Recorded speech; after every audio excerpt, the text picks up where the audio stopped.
అప్పుల బాధలు వెంటాడుతున్నాయా? అయితే 6 జేవిఆర్ వారి జాతిరత్నాలు ధరించండి. హాయ్, వెల్కమ్ టు మనం టీవీ. నేను మీ మనోజ్. సో గత 4-5 రోజులుగా ఆస్ట్రేలియాలో ఇండియన్స్ గో బ్యాక్ అనే నినాదం చాలా పెద్ద ఎత్తున వైరల్ అయింది. ట్విట్టర్లో హ్యాష్ ట్యాగ్ కూడా ట్రెండింగ్గా మారుతుంది. అండ్ ప్రపంచవ్యాప్తంగా కూడా ఎందుకు ఆస్ట్రేలియా నుంచి ఇండియన్స్ని గో బ్యాక్ అంటున్నారు అనే ఒక చర్చ ప్రారంభమైంది. సో ఇలాంటి నేపథ్యంలో కొంచెం దీని మీద స్టడీ చేస్తే తెలిసింది ఏంటంటే ఒక సంచలన విషయం వెలుగులోకి వచ్చింది. అదేంటో మీకు క్లారిటీగా చెప్తా, వీడియో స్కిప్ చేయకుండా చూడండి.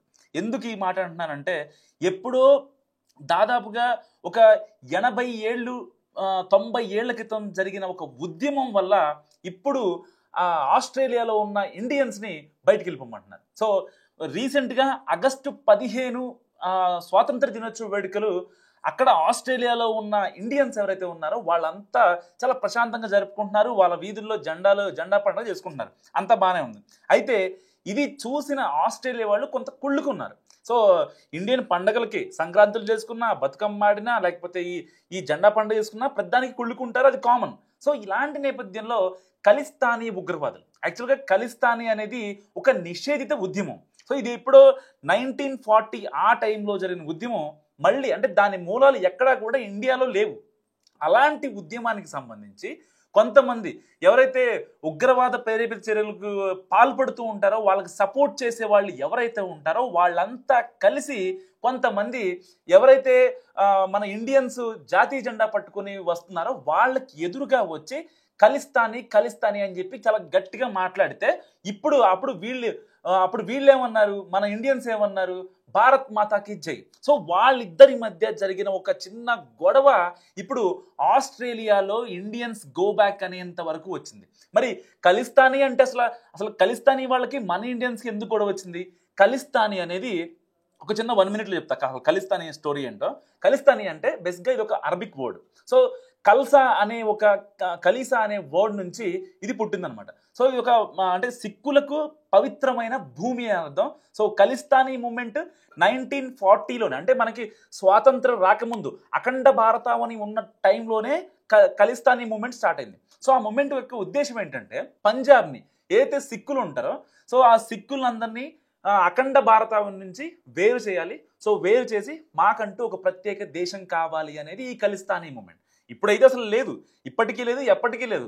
కానీ ఒక విషయం చెప్పగలను, ఖలిస్తానీ మూమెంట్ పేరుతో ఎవరైతే అంటే వరల్డ్ వైడ్గా భారతదేశాన్ని ఆర్థిక వ్యవస్థ మీద, లేకపోతే భారతదేశంలో కొన్ని చిచ్చులు పెట్టాల్సిన వాళ్ళు ఎవరైతే ఉంటారో, ఒక ముఠా పనిచేస్తుంది కదా బేసిక్గా. మంచి జరుగుతుందంటే చెడు కోరుకునే వాళ్ళు చాలామంది ఉంటారు. సో వాళ్ళు ప్రపంచంలో నలుమూలల నుంచి కొన్ని పేజీలు, అంటే ఫేస్బుక్ పేజ్ కావచ్చు, ఇన్స్టా పేజీలు కావచ్చు, దాని త్రూగా కొంతమందిని యాక్టివ్ అవుతూ ఉంటారనమాట. సో ఇప్పుడు ఈ ఖలిస్తానీ మూమెంట్ కోసం వాళ్ళంతా ప్రపంచ నలుమూలల నుంచి వీళ్ళంతా యాక్టివ్గా ఉంటారు సోషల్ మీడియాలో. సో వాళ్ళ పేజీలు కొన్ని ఉంటాయి, వాళ్ళు పోస్టులు పెడతా ఉంటారు.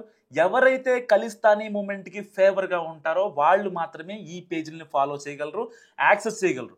ఎవరంటే వాళ్ళు చేయలేరు.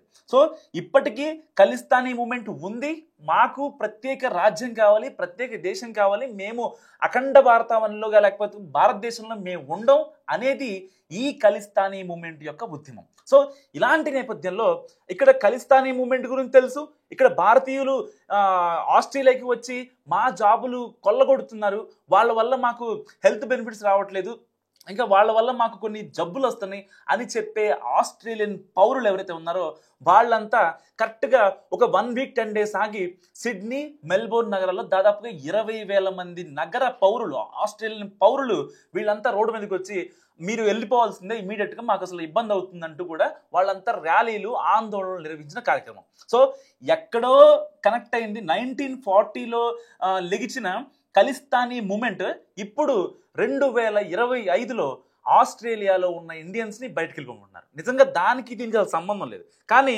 ఇక్కడ ఒకటే కనిపిస్తుంది క్రిస్టల్ క్లియర్, నాకు తెలిసినంత మాత్రం ఏంటంటే ఇక్కడ జాత్యహంకార దాడి చాలా క్రిస్టల్ క్లియర్గా కనిపిస్తుంది. ఎందుకంటే ఆస్ట్రేలియన్ పౌరులు బేసిక్గా చెప్పాలంటే ఆస్ట్రేలియాలో ఎక్కువగా ఉండేది యూరోపియన్లు, ఆస్ట్రేలియా సిటిజన్స్ తర్వాత.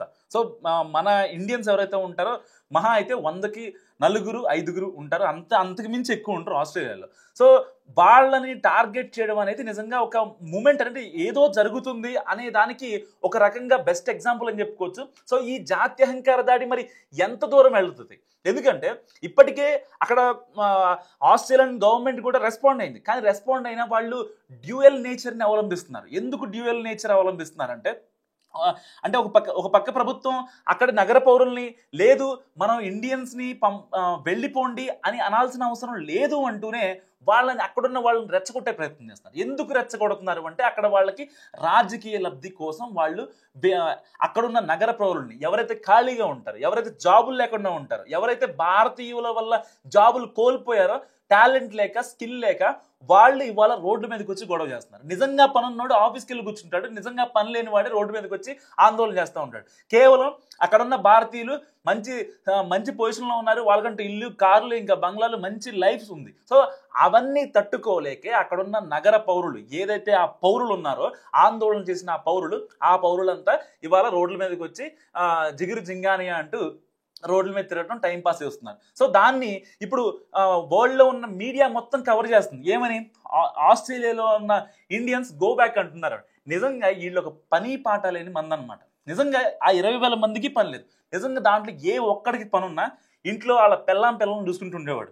లేదు ఆడికి పని లేదు, పిల్లని తీసుకొని ఎక్కడికైనా వెళ్ళిపోయేవాడు, ఫామ్ హౌస్కి వెళ్ళిపోయి పెట్లు పట్టుకొని తినేవాడు.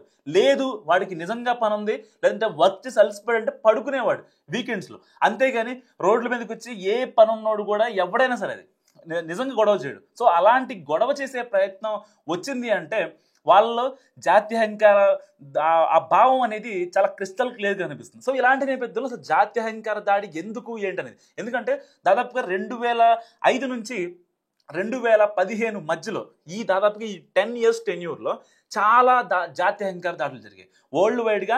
నాకు తెలిసి కనీసం ఒక 1000 కేసులు ఉంటాయి. యూరోపియన్ కంట్రీస్లో కావచ్చు, కెనడాలో కావచ్చు, అమెరికాలో కావచ్చు, ఇంకా ఆస్ట్రేలియాలో కావచ్చు, జపాన్లో కావచ్చు. ఇన్ని కంట్రీస్లో చాలామంది ఇండియన్స్ని చంపేశారు. కానీ ఇంతమంది ఇండియన్స్ చంపేశారు కదా, మరి ఏ ఒక్కరైనా కనీసం ఆ చంపినోడిని బాడీ రాకముందే అక్కడ కేసు అయిపోద్ది. ఎగ్జాంపుల్ చెప్తున్నా, ఒక అమెరికాలో ఒక తెల్లోడు ఒక నల్లోడు చంపేసిండు, మన ఇండియా నుండి చంపేసిండు, బాగానే ఉంది. అక్కడ నుంచి ఆ డెడ్ బాడీ ఫ్లైట్లో ఇండియాకి రావడానికి, సమ్ ప్లేస్కి రావడానికి ఒక 2 days పట్టింది అనుకోండి. ఎందుకంటే అక్కడ ఉన్న కొన్ని కండిషన్స్ ప్రకారం కొన్ని ఫార్మాలిటీస్ ఉంటాయి పోలీసులకి. అవన్నీ అయిన తర్వాతే బాడీని ఇండియా పంపించాలి, స్వస్థలానికి పంపించాలి.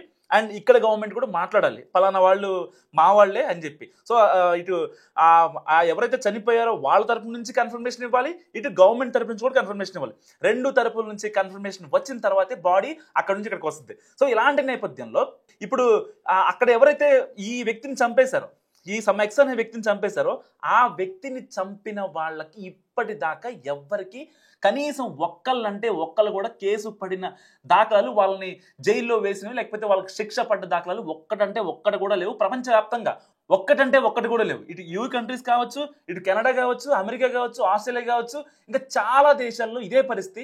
ఎక్కడ భారతీయుడిని కొట్టినా కూడా, లేకపోతే భారతీయుడిని చంపేసినా కూడా ఏ ప్రభుత్వం కూడా చాలా సీరియస్గా ఉండదు. కానీ పేరుకి మాత్రం చాలా పెద్దగా మాట్లాడతారు. ఏంటంటే భారతీయులు మేము కలిసే ఉంటాం, భారతీయుల్ని మేము ఏమి అనం, చాలా అసలు ఎంత మాట్లాడతారంటే నిజంగా అన్నదమ్ములు కూడా, అక్క చెల్లెళ్ళు కూడా అట్లా అంత ప్యాంపర్, అంత లవ్ చూపించడం అనిపిస్తుంది. కానీ కట్ చేస్తే మొత్తం ఒకటే. సో వన్స్ ప్రాణం పోయేదాకే ఉంటుంది, వన్స్ ప్రాణం పోయాక ఏమీ ఉండదు, నిజం చెప్తున్నా. సో ఎవరైనా సరే ఈ జాత్యహంకార భావనలు అనేది నిజంగా ఈ జనరేషన్లో, ఎందుకంటే డెవలప్ చెందుతుంది. సో ఇండియా నా చిన్నప్పుడు డెవలప్ చెందింది, ఇప్పటికీ డెవలప్ చెందుతున్న కంట్రీయే. సో అలాంటి దేశంపై ఇప్పుడు గనక ఇలాంటి జాత్యహంకార దాడులు ఇలాంటివి ఏమన్నా ప్రభావితం అయితే మాత్రం మన ఇండియన్ ఎకానమీ ఇంకొంచెం తగ్గే అవకాశం ఉంటుంది. సో అది అన్ని ఫ్యాక్టర్స్ గురించి చెప్పుకోవాలంటే మనకు టైం లేదు, కానీ చాలా ఎఫెక్ట్ పడుతుంది మన జీడిపి మీద.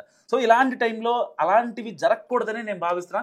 సో ఇప్పటికైనా ప్రపంచ దేశాలు ఏవైతే ఉన్నాయో మన ఇండియా మీద జాత్యహంకార దాడులు, ఆ భావం ఇప్పటికైనా తగ్గించుకోవాలని నేను కోరుకుంటున్నా. సో ఈ వీడియో గురించి మీరేమనుకుంటున్నారో కామెంట్ రూపంలో చెప్పండి. చూస్తూనే ఉండండి మనం టీవీ.